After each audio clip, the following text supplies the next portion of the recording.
Bonjour, je suis Sandrine Yebea-Tangana. Aujourd'hui, nous allons à la rencontre d'un ancien participant au MOOC Certis School pour une occasion spéciale. On y va?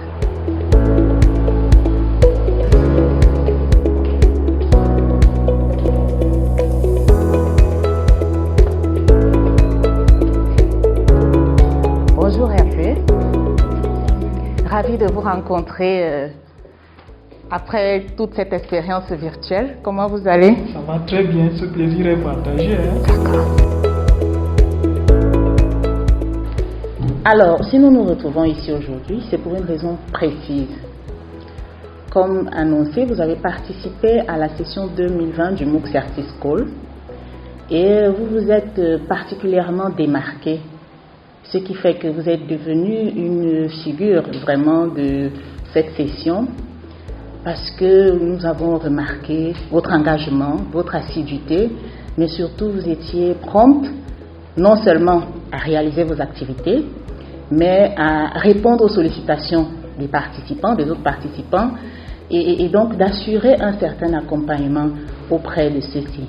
Alors, les formateurs ont été vraiment impressionnés par votre engagement, par votre esprit collaboratif, ce qui fait qu'aujourd'hui, ils ont choisi de vous remettre à titre symbolique une tablette, non seulement pour vous témoigner cette reconnaissance-là pour votre activité, mais aussi pour vous féliciter et pourquoi pas galvaniser les autres participants. Hervé, pouvez-vous nous dire quelles sont les motivations qui vous ont poussé à participer au MOOC Certis School? Merci beaucoup Sandrine. Je remercie également le programme Apprendre ainsi que l'AUF et l'Université CCRJ Paris. Beaucoup de choses m'ont motivé à m'inscrire à cette formation. Déjà, vous savez que la science évolue, les pratiques également évoluent. Et conscient de cette situation, j'ai donc décidé de m'inscrire à la formation Certis School. Maintenant, quand je regarde, je me rends compte que cette formation-là, elle est gratuite et puis elle est à distance, ce qui imprime une certaine souplesse dans les apprentissages. Vous savez que quand c'est comme ça, on a le temps de travailler, on a aussi le temps d'étudier. C'est toutes ces raisons-là qui m'ont amené à m'inscrire à la formation Certis School. Maintenant, j'ai fait une petite recherche et j'ai constaté que la formation était supervisée par des encadreurs de haut niveau. Cela m'a beaucoup plu et je me suis dit pourquoi ne pas apprendre quelque chose. Ah, super. Justement, à propos de ce mot de fin, pouvez-vous nous dire concrètement ce que vous avez appris pendant cette formation? J'ai appris beaucoup de choses. Vraiment, il ne serait pas facile de revenir sur tout cela, mais on va prendre quelques compétences techniques qu'on a pu développer au cours de cette formation. Par exemple, comment choisir un outil TIC en cohérence avec les objectifs pédagogiques. Par exemple, comment choisir un logiciel ou alors comment l'utiliser efficacement pour produire des supports de cours, pour l'intégrer même dans les plans de cours. Nous avons vu j'ai appris comment faire une veille pédagogique à l'aide des technologies de l'information et de la communication. Bref, globalement, j'ai appris cela. Mais également sur le plan personnel, j'ai appris quelque chose de très important. Je n'ai plus exactement le même regard qu'avant, c'est-à-dire que j'ai maintenant opéré un changement de regard vis-à-vis des technologies de l'information, de la communication, vis-à-vis même de mon métier, du point de vue des fonctionnalités qu'offrent ces technologies-là. J'ai donc découvert beaucoup de choses. Avec ces technologies, on peut beaucoup innover dans nos pratiques professionnelles. Ah oui, super. Je crois que votre expérience mérite véritablement d'être partagée. Mais comme je le disais tantôt, vous vous êtes véritablement démarqué, non seulement par votre engagement, mais aussi par cette facilité à accompagner les pairs, par votre disponibilité à répondre aux sollicitations d'autres participants. On se demande, est-ce que ce n'est pas votre fonction, votre rôle de coordonnateur pédagogique dans le cadre de vos activités professionnelles qui aurait quelque part contribué à cela? Là, je réponds rapidement oui, parce que en tant que formateur, en tant qu'enseignant, je me sentais toujours comme si j'avais cette obligation-là de me connecter tout le temps pour savoir ce que les autres ont fait, pour voir ce que moi j'ai fait, pour me demander à quel niveau est-ce que j'en suis. Bref, c'est exactement cela. Vous avez très bien vu. D'accord. Alors, concrètement, aujourd'hui, où est-ce que vous en êtes? Avec la formation Certiscol, j'ai pu gagner beaucoup de choses.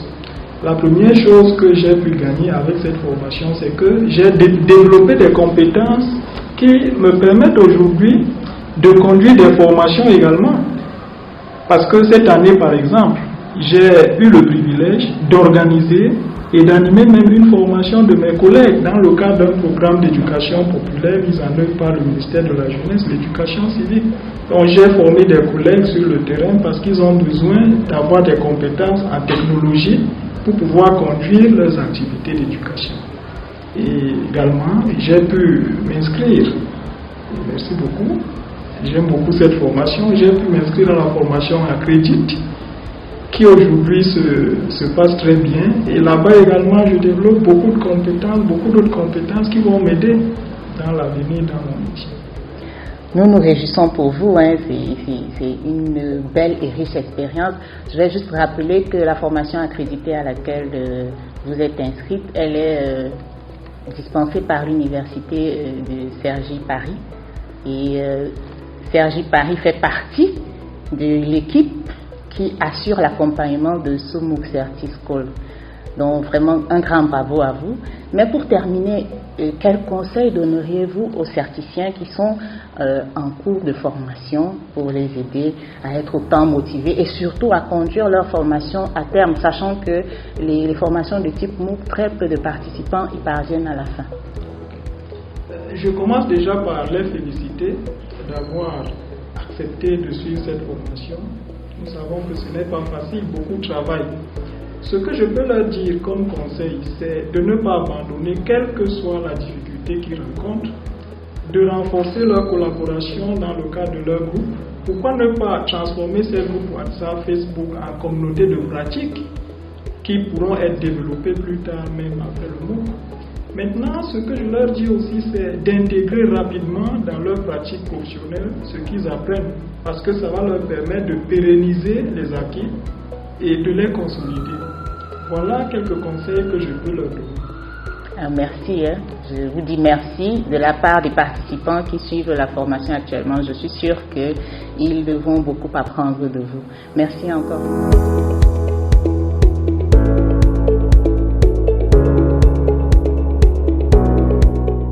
Je tiens sincèrement à remercier toute l'équipe pédagogique du MOOC Certiscol pour la qualité de l'encadrement au cours de la session 2020.